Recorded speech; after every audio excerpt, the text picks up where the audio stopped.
All righty, we are good to go. Welcome, welcome, welcome. This is the Mile High Insiders podcast brought to you by Mile High Huddle. I am Nicholas Kendell along with Luke Patterson. Luke, how goes it? How are you on this fine Saturday evening? I'm good, man. We've got tons of Broncos news we got to go over. It feels like football's finally here. I've stayed away from Facebook and Twitter, trying to keep my opinions to myself today, specifically for this show. So, welcome back, man. We're happy to have you back here on Mile High Insiders, and know you're all settled in and trying to unpack and still trying to settle. So, welcome back, man. Yep, just slowly but surely settling in. I hope we have this place we're staying at, our rental, for at least more than 1 year, just to make it worth it for how much time it's taken to unpack and how much time it takes to pack everything up. And also, I guess an announcement is I did accept a job out here, so that'll be exciting. I'm actually starting really quickly this upcoming Thursday, so that'll be cool. It's for the HIV Vaccine Trials Network at Fred Hutch, so kind of some nerdy stuff there on the epidemiology side of things. But yeah, no, we're really excited about that. And guys, before we get going any further, today's episode is sponsored by sportsbetting.com. Enter the free $1 million pick'em contest by visiting sportsbetting.com and make your picks for a chance to win $1 million. So, gosh, sports betting. Luke, I know that Carl is more of the betting guy, but you got any takes this upcoming week? I know football is just right around the corner. Today should have been the first week of the Iowa Hawkeyes, unfortunately, but I don't have that going for me. So that's too bad. But you got anything? Yeah, I think the only gambling thing I've heard is trying to figure out fantasy football and stuff. Talking to people that are in the know, they're saying if you've got a fantasy football team, get ready for another draft or something, because guys are going to get hurt in the early season and things are going to happen, and you know how it is. So that's all I really have on the betting, man. I'm not a big bettor. Man, sometimes I don't have any luck when it comes to that stuff. So I just try to keep it simple, man. Keep it to the X's and the O's. For me, I kind of am a cheater when it comes to betting, where I'll have buddies who are absolute homers. And if they are feeling a little bit emboldened, and let's say they want to bet on their team, but Vegas is leaning towards the opposition, I'll be like, we'll just call it even. Forget the spread, whatever. Just $10 on, let's say, the Packers and Bears. A lot of my friends are Bears fans. And so I'll be like, oh, yeah, heck yeah. Aaron Rodgers is going down, and then I'll easy $10. So, yep, no, that's the way I like to go. Guys, also make sure you find us on Twitter at Luke Patterson LP and at Kendell MHH. Subscribe to our show wherever you listen to your podcast and leave us a rating. Like, subscribe, share on YouTube. That can do us a lot of good. And also don't miss any of our great off-season, soon-to-be in-season content at milehighhuddle.com, an affiliate of Sports Illustrated. So the big topic of the day, the Broncos and the rest of the NFL cut down 253 today officially, and there were some shocks along the way. I mean, that's just the biggest one, probably. I don't want to touch on it too much, but we got to talk about it, I guess. Todd Davis yesterday being cut. Many people thought he'd be a starting linebacker. I honestly thought that Todd Davis was a little bit underrated for what he brought to the table. Solid, but dealing with injuries, the Broncos can save $5 million, and Todd Davis is no more on the Denver Broncos. Yeah, it was definitely surprising. It was surprising for me, too. He's been your leading tackler for several seasons for the Broncos. Key part of that Super Bowl team from Sacramento, I think, in college. So Sacramento State. Yeah, undrafted. Bounced around a little bit and then finally found a home in Denver. So I agree with you, man. I think he's underrated. He's a guy that's consistent. I know that he's a guy that's very well respected, and he was a leader in that locker room. So definitely something we'll touch on, but a couple more surprises that happened. And I think the biggest one for me is surprise that didn't happen. I was teased a little bit yesterday, and I don't feel like anything came to fruition really. So we got to get through this roster, man. We got a ton of stuff to get to. But Todd Davis for me, man, I can't imagine that guys like Justin Simmons and Kareem Jackson are super pumped to be losing Todd Davis, even though they've got, an Austin Calitro coming in as a linebacker from the Bengals with that trade, and Mark Barron. These guys don't have any time to get to know each other. They don't have any time to get to really play together. It's game time, man. I mean, after today, these guys are going to get going for the Tennessee Titans. Football is back, and I'm super pumped about that. But I'm a little worried, Nick. I'll be honest with you, man. Yeah, I remember last year the Broncos brought in former Bronco, also Corey Nelson, back to the team. Yep. And he started week 1 against the Raiders and was absolutely putrid. He was horrible in that game. He was stunk the whole time he was on the field. So that makes me a little bit nervous about the linebacker shuffling, especially with how demanding this defense is on the linebackers and how much coverage checks they have, how much communication and unspoken communication matters for those linebackers. So it'll be interesting. It might be a little bit rough in the middle of the field going on. The Broncos have had some issues covering tight ends and running backs in the pass game. I would guess that's going to continue. I know a lot of people would point the finger at Todd Davis for that, but I would not say the Broncos got better moving on from Todd Davis. You can say what you want about Todd Davis, maybe a little bit more of an average linebacker in today's NFL, but I think I would take him over Josie Jewell and probably Mark Barron as well. Mark Barron in coverage specifically, but like overall. And I know that hurts you to say. No, I completely agree with you. And we're talking about linebackers. Josh Watson, I was kind of hoping Josh would make this team, but I don't know if he would have. I think he'll be heading into his third year, so I imagine he has practice squad eligibility there. I think he was a rookie last year. Okay. It says 2 years of experience on the active roster for the waiver, but nonetheless, man, he was the other inside linebacker outside of Todd Davis. So the Broncos got 2 linebackers that they really don't know a lot about. I know with Calitro, it sounds like John Elway has targeted him for multiple years, and then he was finally able to go get him via trade. Now, from what I've read and from what I'm hearing, it sounds like John wanted to go get this guy via trade because he didn't think he was going to be there on the waiver wire. So the Broncos are getting some linebackers they don't really know, but they appear to really like with Mark Barron and Austin Calitro. So I guess we're going to have to figure it out on the fly for the linebacking position. Yeah, absolutely. The linebacker is going to be one that I was a little bit nervous about, but it definitely got a much more of an unknown. Let's get to this chat section here real quick. Jensen Jr. coming in. We got Dave Glassman, Lance Dorian. He said, I didn't want to look at the cuts. Thought I'd just hear it from you guys on my drive home. Lance will be getting to that here. Appreciate you, Lance. Appreciate that. Ernie Mays. I think one of these days, Ernie Mays hashtag #1 has got to be something we talk about. What up, David Bingham, Dean Thompson, Jinja Ninja. Yeah, so we got a bunch of Kathy. Charlie Beagle. We got Brandon in here. Our boy Peter Middleton. We got McDungus in here. Ornery as ever.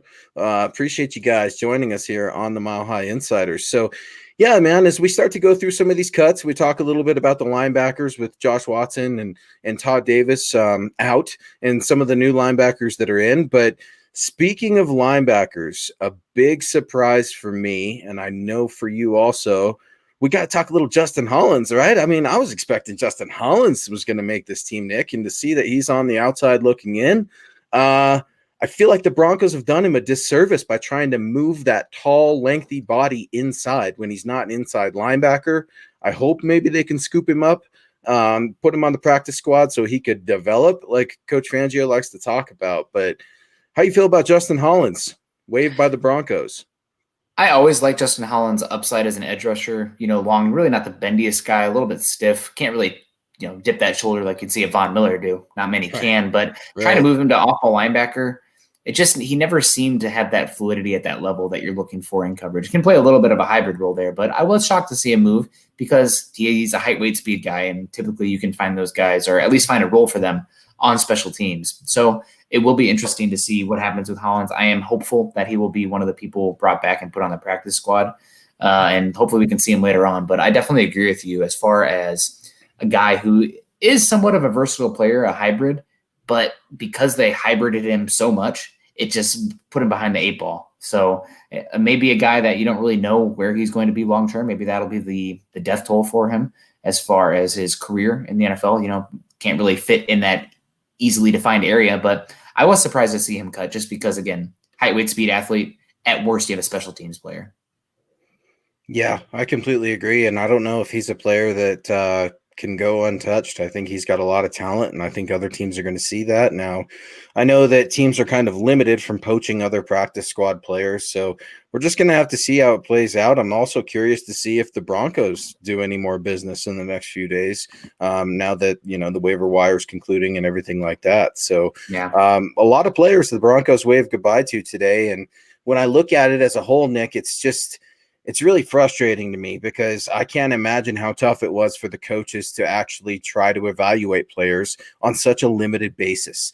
For the first time ever, I mean, coaches have been thrown in with 3 weeks pretty much of training camp and virtual meetings and things like that. And we all know why, but it's just, I can't imagine how tough it would be to try to judge a player to make your roster. 53 guys. That's it on 32 teams for every Sunday. So I just, man, I hope some of these guys can find other starts somewhere else. You look at Isaac Yiadom and the trade that happened this week, and Coach Fangio saying he's going to be his biggest cheerleader. I don't know. That whole thing was kind of weird. But you just look at a guy like Justin Holland, and I would think, if the Broncos can't snab him, I hope he has a great career somewhere else, because a lot of talent there, but for whatever reason, the Broncos wanted to go in another direction. Yeah, and talking about this roster and how weird it is this season, a lot of turnover there, especially in the back seven, makes me a little bit nervous with his coverage.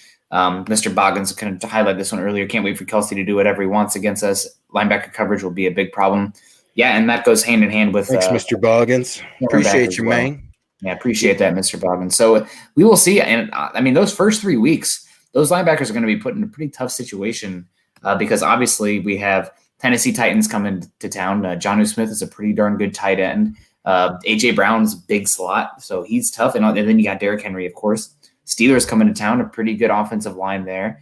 And then you got Tampa Bay with Gronk and Brady. So those first 3 weeks, they're really going to have to get it together, otherwise the Broncos can find themselves in a hole quickly. Yeah, I think unfortunately the Broncos are just going to have to rely on the pass rush right now. They're going to have to really hope that, in addition to your star pass rushers with Von Miller and Bradley Chubb, you got to get some pressure from up the middle. And you look at a guy like Jarrell Casey that was brought in here from Tennessee. He's got a little bit of an axe to grind. He talked about that a little bit this last week. Also gave some compliments to Lloyd Cushenberry. But this is a young team, Nick, when you look at it. And I mean, as I start to scan through, and we're going to keep knocking these players out that were waived or released. These are young guys that were cut. Not a lot of old dogs. I mean, 2 and 3 year guys. So I know technically by your third year, you're a veteran, but to see a player like Derek Tuska, who was a rookie, and Vic Fangio come out and say, he's not ready. He needs to get in the gym. He needs, all these other things, man. It's surprising for me. It really is. Yeah, so I'm just going to run through here. You can keep an eye on the chat, but the name of the 25, I believe it was 25 Broncos who were cut today. We'll see some of these guys back on the practice squad, I have no doubt. This was provided by Mike Kliss. Shout out to Mike Kliss here. Wide receiver Kendall Hinton, Fred Brown, Juwan Winfrey, 6th-round pick from 2019. Cody White, Trinity Benson. Those guys were all cut. Quarterback Brett Rippon, running backs Levante Bellamy and Jeremy Cox, offensive lineman Patrick Morris, Jake Rogers, Tyler Jones, Darren Paulo, Quinn Bailey, and Hunter Watts. Tight ends Troy Fumagalli and Austin Fort, who has been dealing with an injury. Linebackers Malik Carney and Josh Watson. Safeties Elijah Holder, Douglas Coleman III, and PJ Locke. Cornerback Davonte Boswell, which I know the chat has been a buzz about, so we'll get to that, guys. Outside linebackers / edge rushers, whatever you want to call them, Justin Hollins and Derek Tuska, and interior defensive lineman Deshaun Williams, who the Broncos have had kind of in and out a couple times. So it is an interesting group of names here. I think we shouldn't dance around it much longer, though. Davonte Boswell is probably the big surprise today. I'd say Todd Davis yesterday was the biggest surprise of this roster cut down segment. But today specifically, Davonte Boswell. Yeah, absolutely. And it speaks volumes about Devonte Harris and Sang Bassi.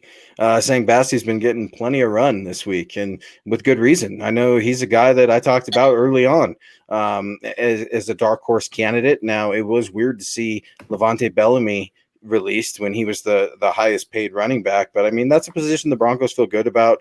Regardless of what people want to say about Royce Freeman, he made the team and the Broncos are willing to give him another shot. But when you look at a player like Davonte Boswell, it's just kind of surprising to me. I mean, he was a really good corner. I think an up and coming corner, I should say. A lot of talent there. I think it's injury history that concerned the Broncos most of all. But yeah, definitely a surprising move in a secondary that's already thin. I'm still trying to the brain pain. I love Waterboy, so I appreciate that comment from Nevitz 4433. The Bosby cut gave me the brain pain, coach. No, I know all about it, man. It's tough. It's a tough business. I think it surprised him as well. But I expect the young man to get picked up. The corner is such a hard position to play in the NFL. I was talking with somebody the other day, and I'm just like, man, I don't know how you teach a kid to be a cornerback. I don't know how you teach a kid to be a defensive back, because pass interference and all those other things, they just work against you so much. So surprise move, thin secondary, man. I don't know how I feel about it. Yeah, I mean, hopefully, this speaks volumes about Sang Bassi. undrafted free agent from Wake Forest, a guy who's going to be specifically a nickel cornerback. I don't know if we're going to see him on the outside, but never say never. Technique's obviously a big part of that. But Bassey, I mean, he might even come in week 1 and be a starter in the slot. I know that the plan right now is Callahan in nickel packages, but that could change. I mean, Bassey, if he plays himself out there, that would be a big get for them. So really interesting to see them.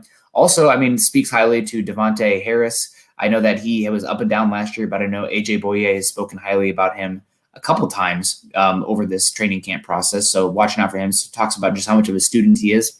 And obviously there's a 3rd-round pick, Michael Ojemudia, as well. So I wouldn't be shocked if the Broncos do bring in another cornerback still. I know that's something we've been harping on all offseason, but there's a few names on this roster still that I could see the Broncos maybe trying to cut and then put on the practice squad later. Maybe a guy like Tyree Cleveland, who I know did well, but he's one of those maybe if we keep him on that first wave and put him on that second wave, we're more likely to hold on to him because other people already have those areas of their practice squad filled up. Right. So it's interesting to watch. I know Prince Amukamara is out there. He's a name to watch, and there'll be other cornerbacks as well. But that outside cornerback still, I wouldn't be surprised at all if they did bring in somebody else before week 1 kicks off. Yeah, absolutely. I think Prince Amukamara, I want him here so bad, and I don't know why the Broncos don't. Vic Fangio knows something we all don't, and for whatever reason wants to keep his distance from Prince Amukamara. Wrote about it this week. Just feels like it'd be such a good fit, but it's talking real, and that's just not going to happen. So we've got Terry Randall coming in. Bosby cut, open the door for Prince, ? Terry, I appreciate that, and that's what I wondered right away too, but I think Vic likes this young kid Essang Bassey. I think he wants to see, what Harris can do a little bit.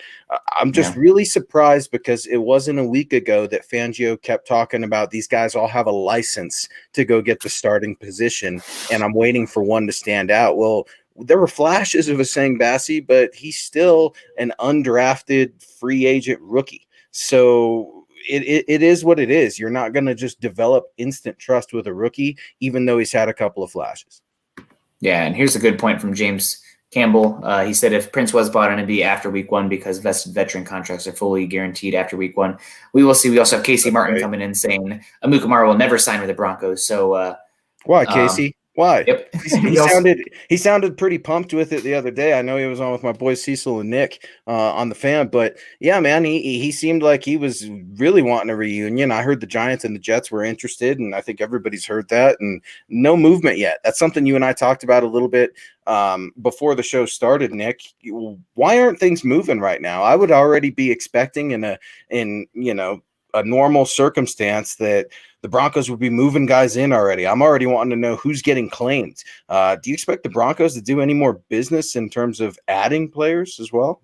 I'm sure there will still be a few ads. I mean, it's just because of the dreaded C word with the world going on right now that everything is moving at a glacier pace, very slow. Obviously, the process, like having the guys get the physical checks, etc., just grinding to a snail's pace.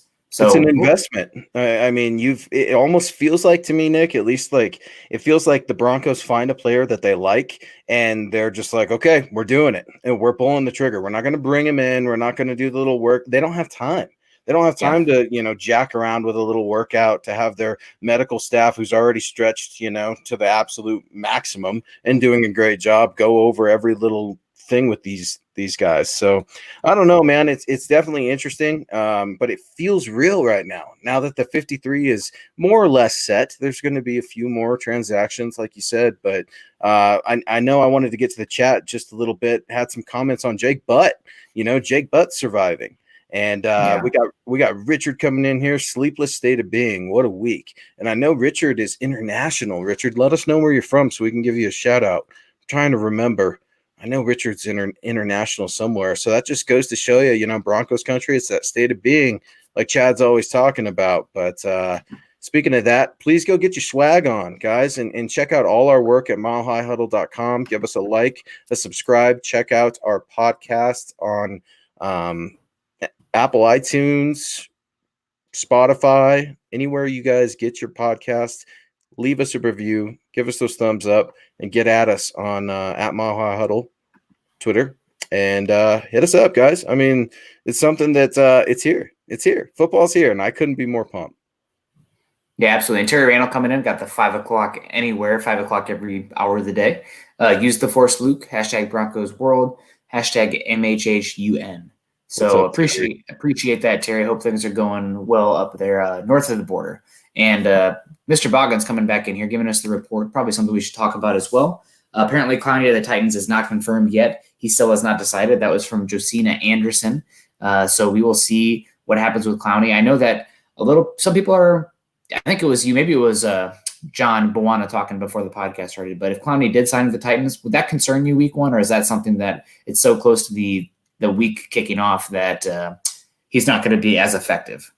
Yeah, he's going to be effective because of who he's going against. I mean, he's either going against Garrett Bowles or Elijah Wilkinson. I mean, why they're not playing DeMar Dotson right now is beyond me. I mean, Wilkinson, he's obviously not right. He's hurt. Something's going on. He's just not playing well on that right side anyway, even if he was 100%. He's been training to be a left tackle for the last 2 years, and he's not a right tackle, folks. I hate to say it, but it is what it is with him. And you're going to get, I think that above average performance for him at best at the right tackle position. At the worst, you're going to get a player that isn't holding all the time, but could be getting Drew Lock smashed in the face. So if you're telling me Clowney is going to be a Titan, absolutely I'm worried. This guy can flip-flop all over the defensive line, and I don't know, man. I don't like the sound of it. I'm already worried about average pass rushers, let alone, absolute bosses like Clowney. Yeah, Clowney doesn't do the best as far as the sack production, but he is highly impactful. Can own the B gap or the A gap as an edge rusher, which is a really interesting type of player. And then you add him with Harold Landry and Jeffrey Simmons. Yep. That would be tough for the Broncos week one on the offensive line, which the offensive line is that we're already concerned about. And Luke, I don't know how much you know, but I have a love that runs deep for Jeffrey Simmons for the defensive tackle. He went pick 19 right before the Broncos picked in the 2019 draft when they took Noah Fant. So we'll see what happens there. That'll be a really good test for the interior offensive line. We will definitely be breaking that down in its entirety next week, the eve before Broncos kicking off on week one. So, back to Bosby. I think the biggest thing with Bosby is that he was hyped because we were excited about him, obviously leading the AAF in interceptions. He had the flashes against the Packers and like 1 quarter against the Chargers. But I feel like there was a little bit of he was a little bit overhyped compared to what we actually saw on the field. It was always this promise, Davonte Boswell, he's this long, athletic guy with ball skills. And we saw a glimpse of it, but I mean, Devonte Harris shined it a little bit, and that star started to fade the more he got exposure. So that tends to happen. It's that staying power that matters. So Bosby lost favor. I know that he was dealing with some injuries again, so we'll see about that. But that's, I think it's definitely a shock, but maybe it's not as much of a shock as it should be.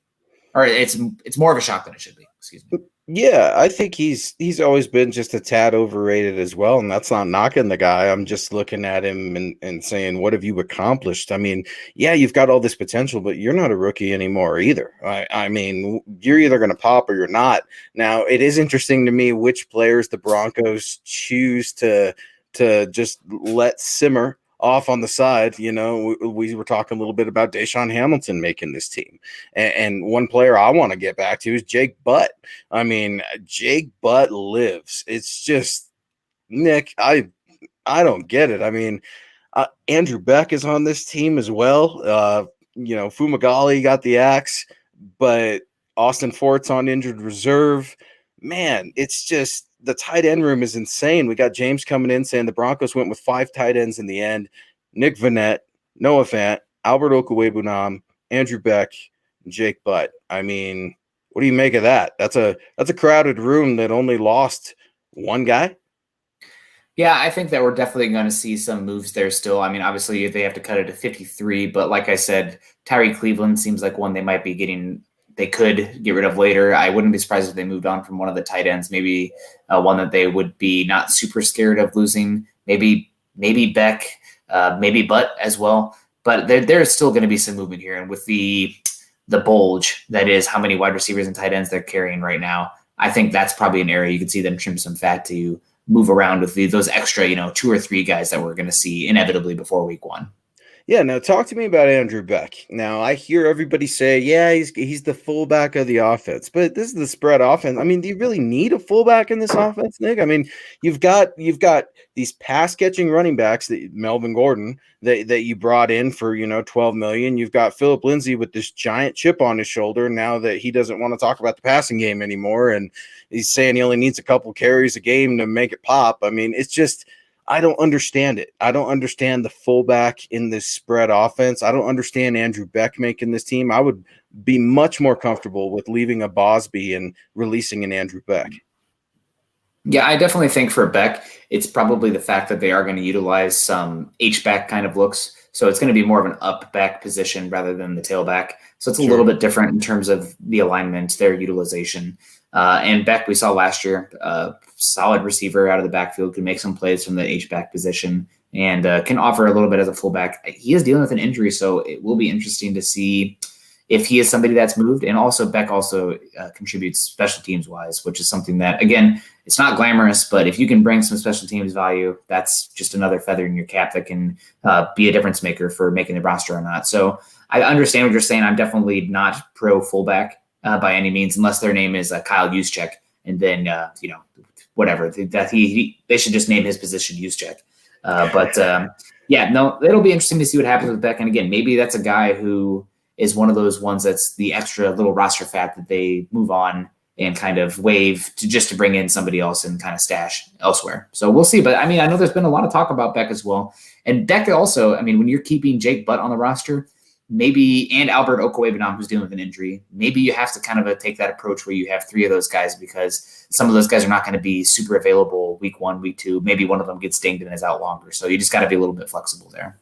Yeah, that makes sense. I'm not super pumped on Jake Butt. I know everybody else is because he's had a great training camp, and I think it's a good story. But, the guys, to me, is Jeff Hireman 2.0. He's just always hurt. I know that's a little bit of a lazy take, but for me, it's the most accurate thing I can really think of with Jake Butt. He's inconsistent because of the injuries. There's no knock on him. I mean, I know he's not going out there deciding to get hurt. Sometimes it's just the luck or the lack thereof, the draw. So, as we talk about trimming the fat a little bit, no pun intended or anything like that with Juwann Winfree.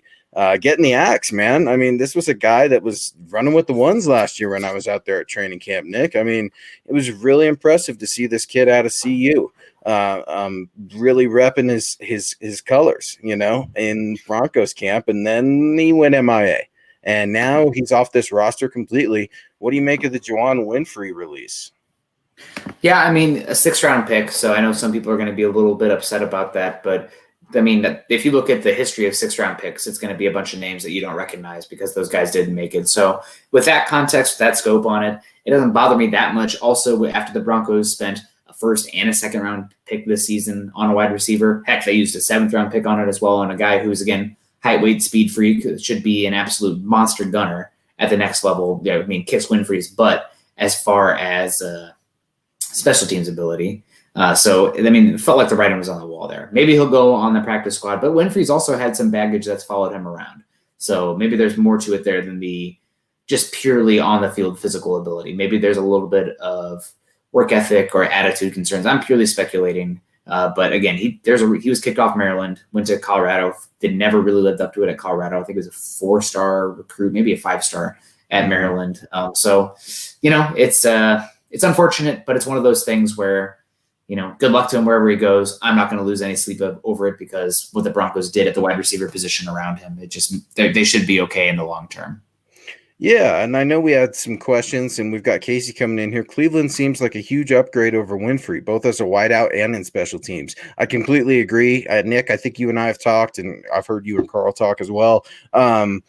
He can be your gunner, man. I mean, he's a great player. I think he's more than willing to play special teams in that aspect. He's a great special teams player.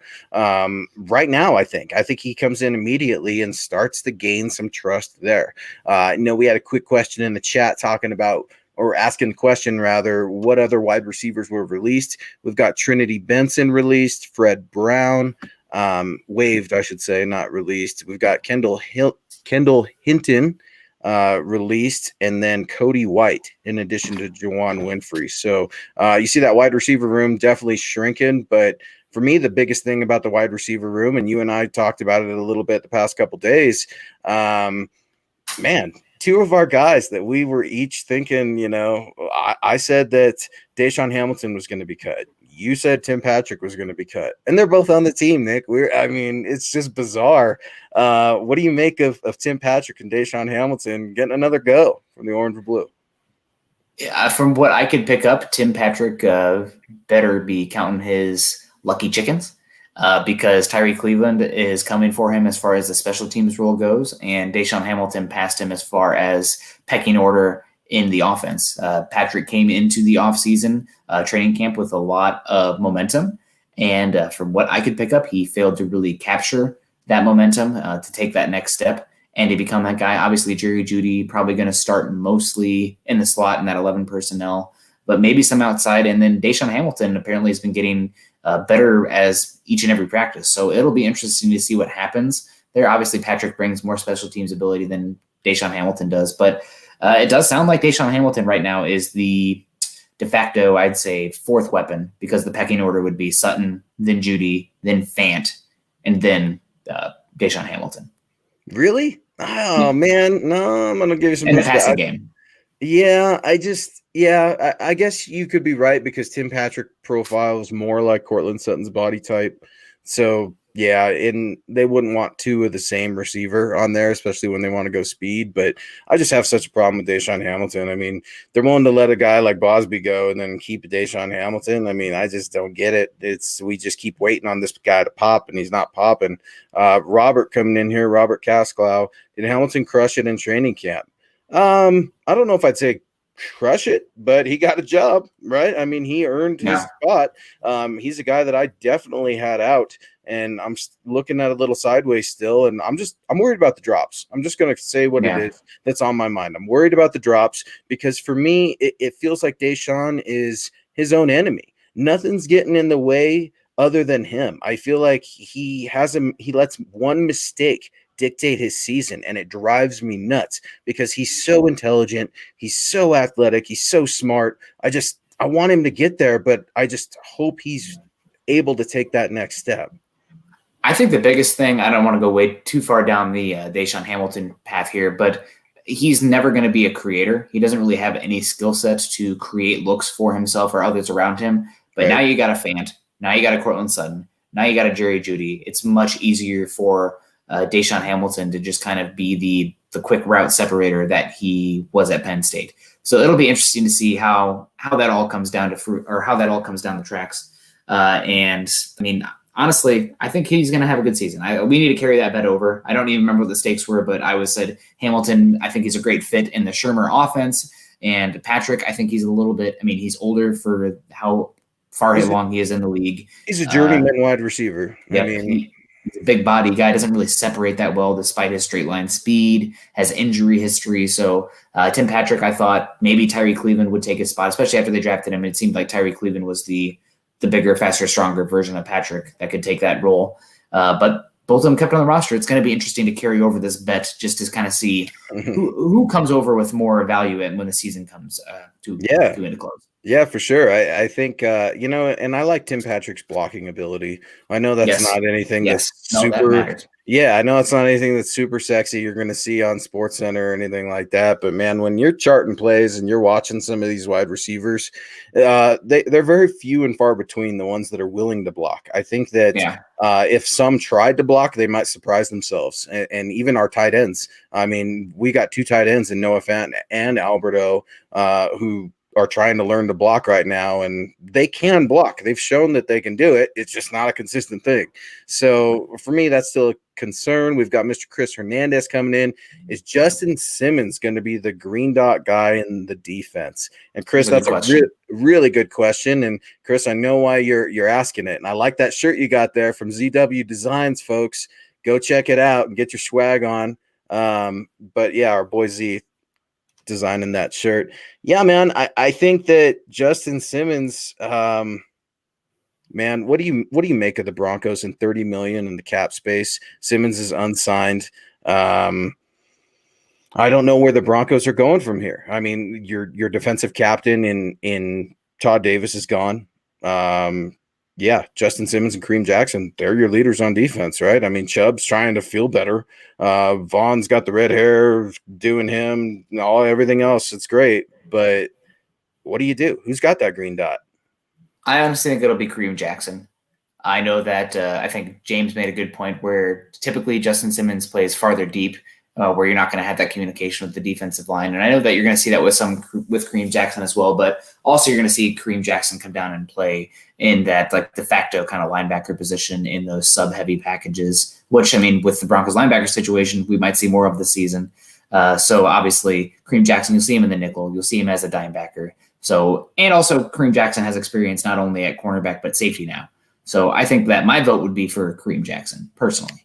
Yeah, me too. I think that he has a little bit more of Vic Fangio's trust right now, and that's not a knock on Justin. I think it's just they're different personalities.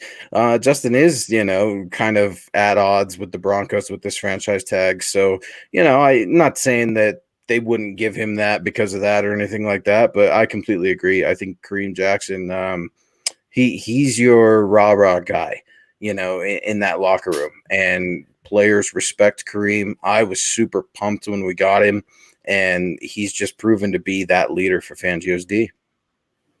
Yeah, I mean, he's been a heck of a signing. Kareem Jackson's been a great player for him. So, and also, I mean, Justin Simmons, we'll see what happens with the Broncos cap space. Maybe they'll get a deal. Obviously, the Broncos are playing an interesting game right now, saving some cap for rolling over, which a lot of teams might not have that space next year. The Broncos are not a cash-rich organization. The Bolins, they are wealthy from a overall standpoint of an average person, but in the NFL side of things, they're not really rolling the dough. They can't toss it out there like the Chiefs can and the Hunt family, or obviously Jerry Jones is the name that comes to mind. Or the Cons, Jacksonville, how bad they are, they have cash. So it's going to be interesting to see what the Broncos can do, what that means as far as the ownership situation, their cash, and how much they're going to roll over. I think right now it looks like they could have close to $30 million in cap space next year, which is, it seems like a good chunk. They could create a bunch more also, moving on from Boye or Casey if they fall through, which is, that's a possibility. I don't want to throw that out there too hard in the universe, but they have zero guaranteed on their contract. So they could create a bunch more cap if that happened, but it'll be interesting to see what happens from that side. And still a shocker to me that Justin Simmons hasn't been signed. I know there's an argument for the Vic Fangio defense making safeties look better than they are, but still, I think you probably want to send a message to your locker room and pay your own guys. But it doesn't seem like the Broncos care about sending positive messages to the locker room. Yeah, it's money talks, right? And BS walks, and money hasn't talked for a little bit here in Denver. So waiting to see what Elway's going to do. But we got Andy Lovato coming in. Andy, thank you for listening. See, you've been active all night on this chat feed. How many players didn't make the final cut because of no preseason?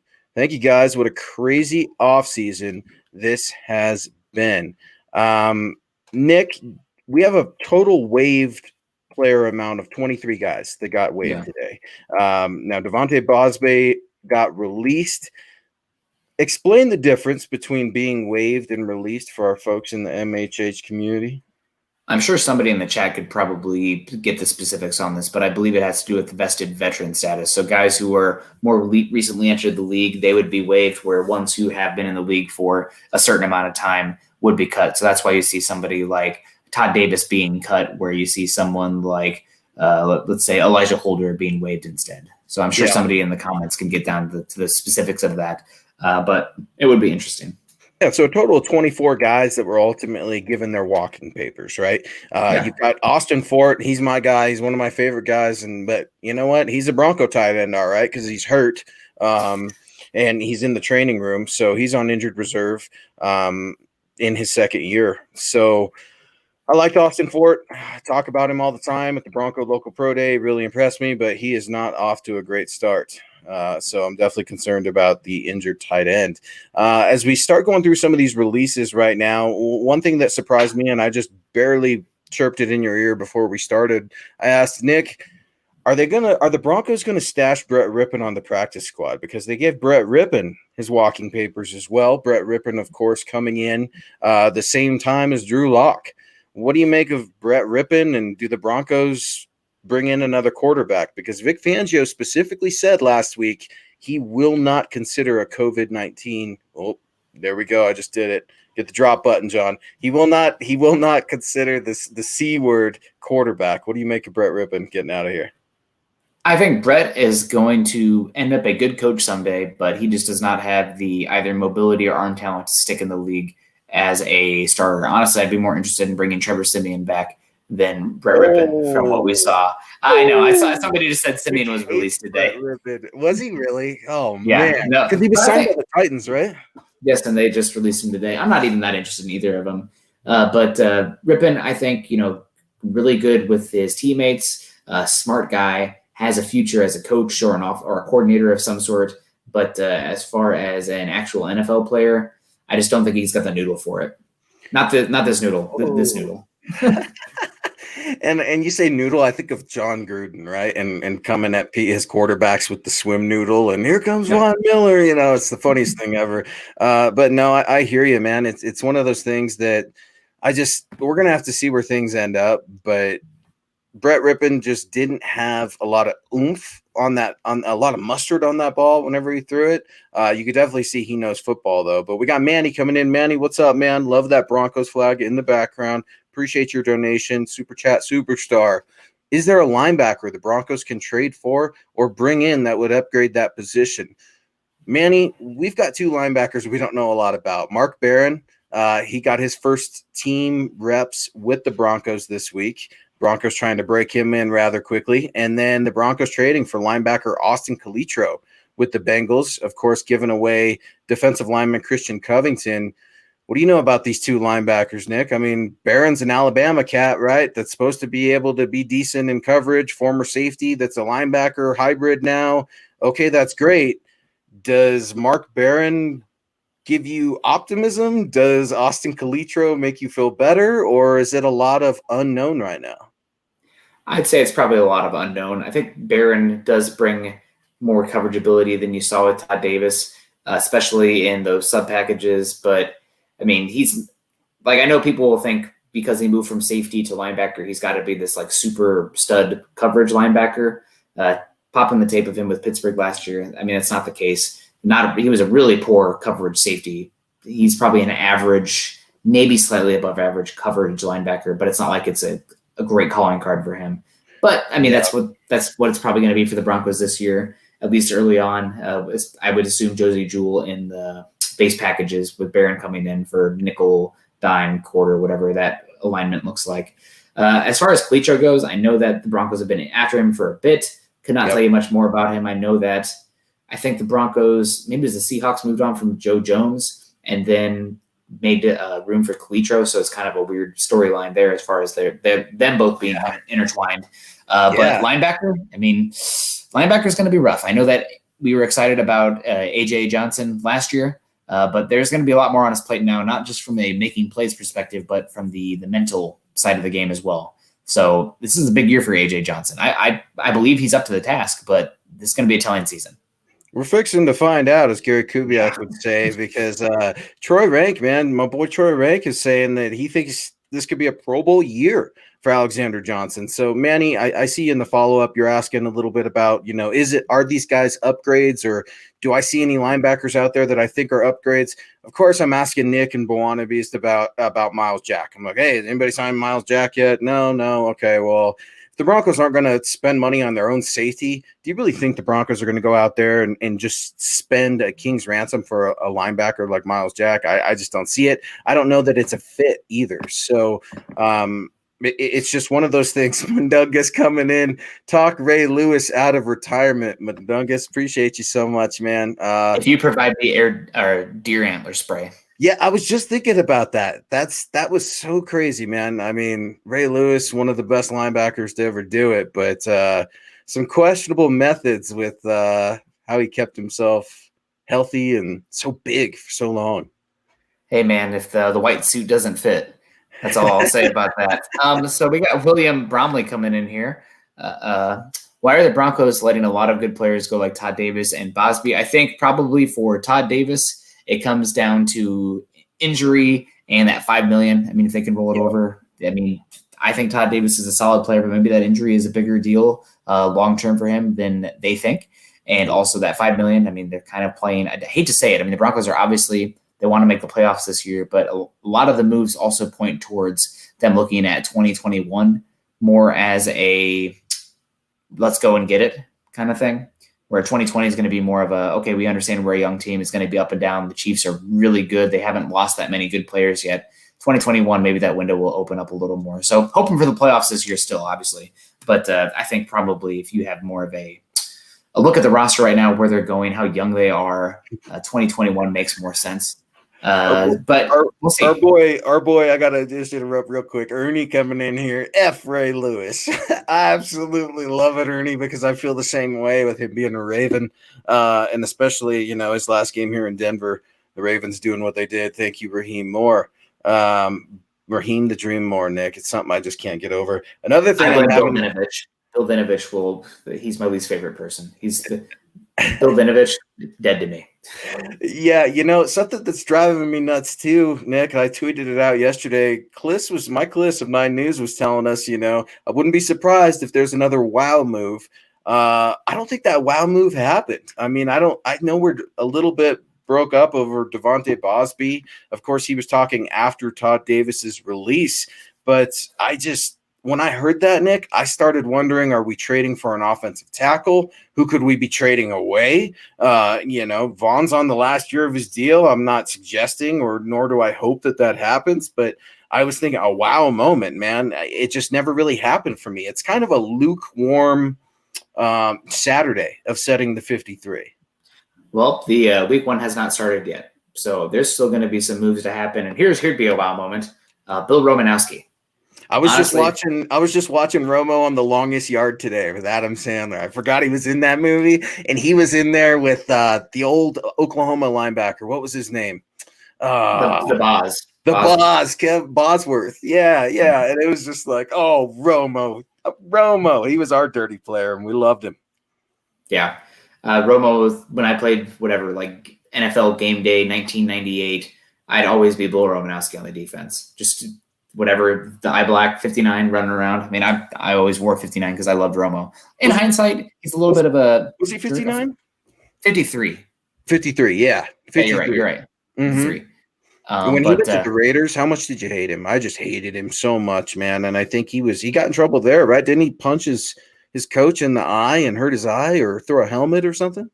Roid rage. That's all we'll say. Just a classic example of roid rage. And Romo's still doing the tour every Super Bowl, Nick. He sits down with every radio station on Super Bowl Sunday and goes through his latest protein drink or whatever you have. And of course, I'm talking junk to Romo because he's not here. If he was here, I'd probably, shut the F up. But yeah, man, I hear you, McNuggets. You need a Romo right now. You need a player, a dog to keep to leave, man. I don't know that the Broncos have that just yet.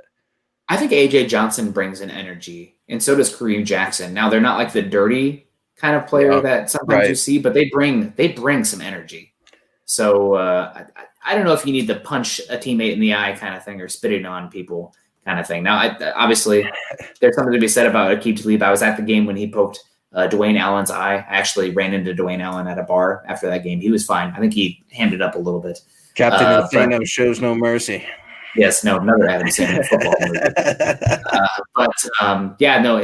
It'll be interesting to see. I guess final 53 here. We got to get running here. We got probably about 10, 12 minutes left. So you guys got anything to chat, come at us. But looking at this roster, is there anything that leaves you on edge heading into week 1?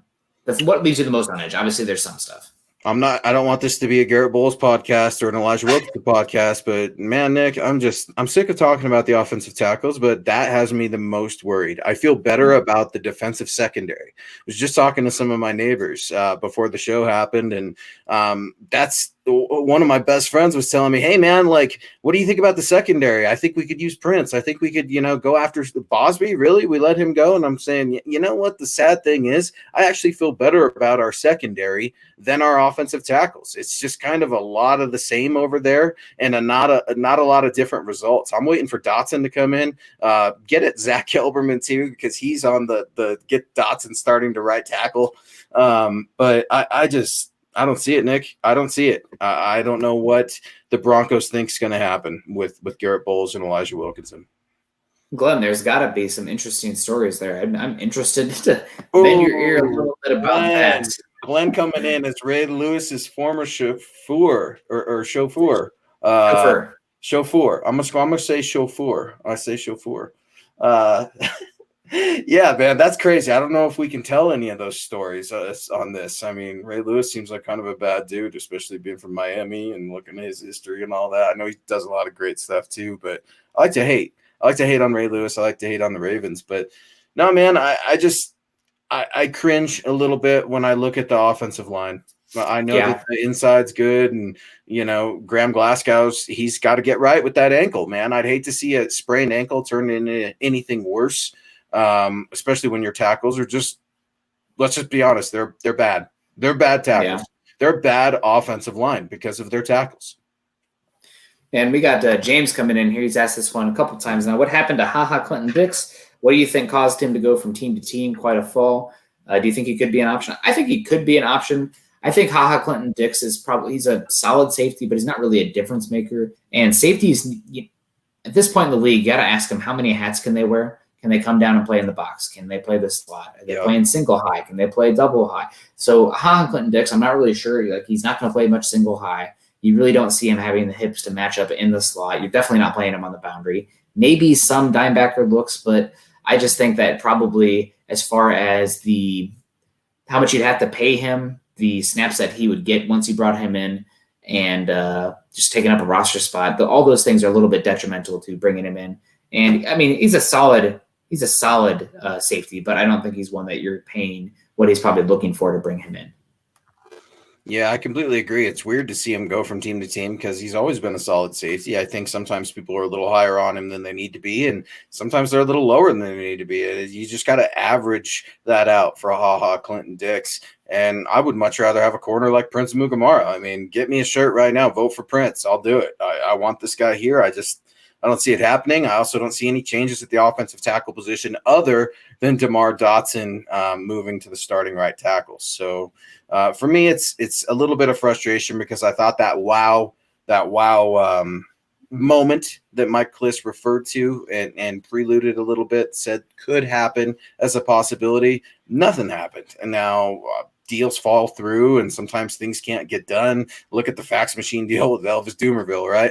But I don't get it, Nick. I just don't get it because I really hoped for an offensive tackle. I really hoped for a splash, and I don't feel like the Broncos did that.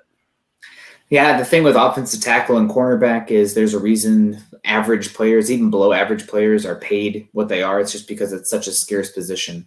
I mean, you saw what Juwan James got paid.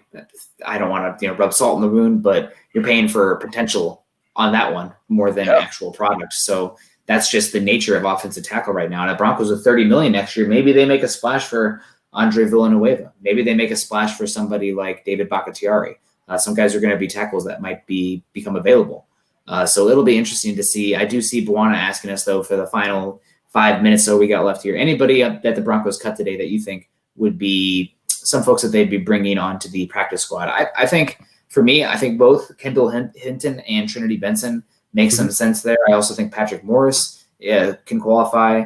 I wouldn't be shocked if they brought back Austin Ford. I think Troy Fumagalli will be picked up.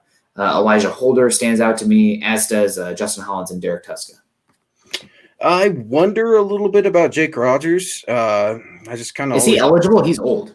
Is he eligible? Let me see. Jake Rogers tackle. He's in his third year, so he'll be heading into his fourth year, I believe. So yeah, that's a good question. I have to get some clarification on that. I worry about that. Speaking of offensive tackles, but maybe Fred Brown from Mississippi State comes onto the practice squad as a wide receiver. Maybe a Jag, just another guy, but you stash those players away. Vic Fangio said he liked the expansion on the practice squad for this year.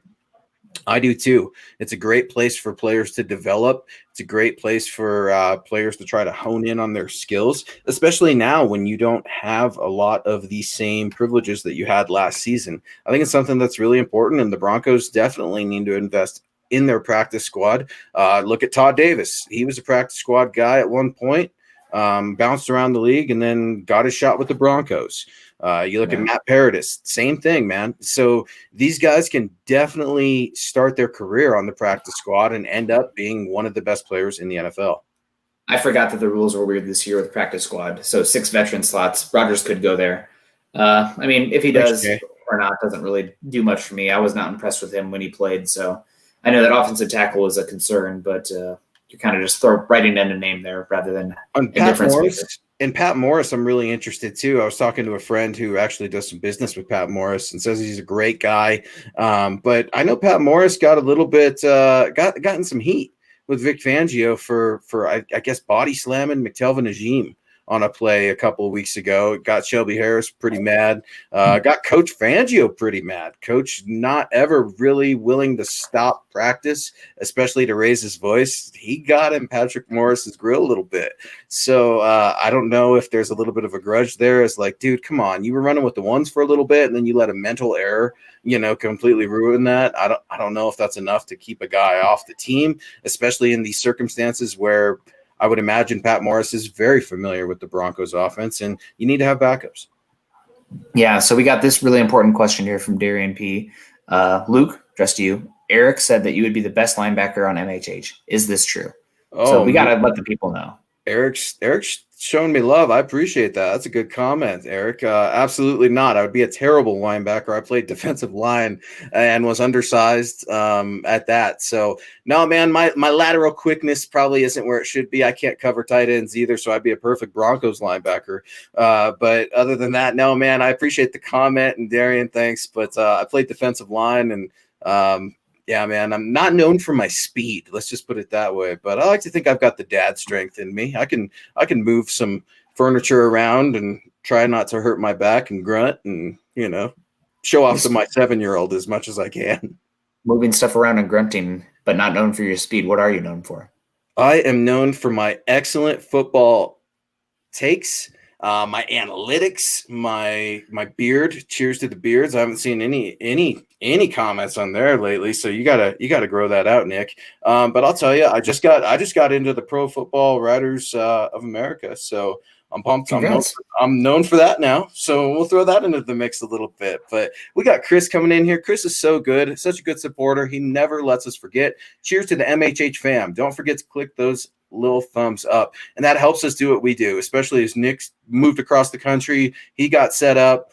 He just got a new job, so congrats to him, but he's trying to get settled, and we're just so pumped that football's here. It's finally real. It feels real to me right now, and especially not being out there, Nick, maybe that's why it just feels like it's just kind of the same thing. It's game week, man. I mean, we wake up tomorrow, it is game week. That is just that's extraordinary to me that we're here. Yeah, absolutely. But that's going to do it for today's show, guys. Thank you so much for joining us. We really do appreciate you.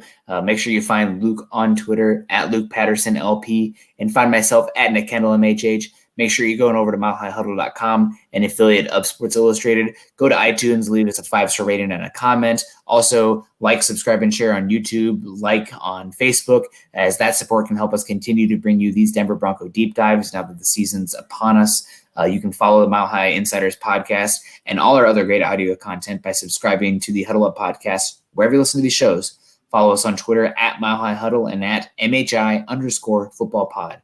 For Luke, I'm Nick, wrapping up another episode of the Mile High Insiders podcast. Luke, any information for the people out there? Also, we got James coming in. Carl says it's World Beard Day. Cheers to the beards. Yeah, I got the. I can't do it. I'm not good enough for that.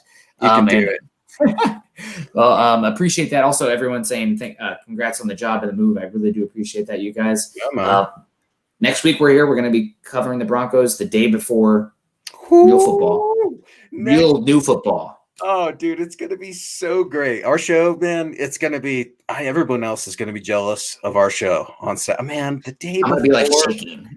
Yeah, dude, I'm going to – usually I have caffeine, and I don't think I'm going to need any, man. I mean, I'm just so excited that football's back. I appreciate all of you guys. Be sure to get at us. He's Nick Kendell. I'm Luke Patterson saying always believe in that Mile High magic. Go Broncos.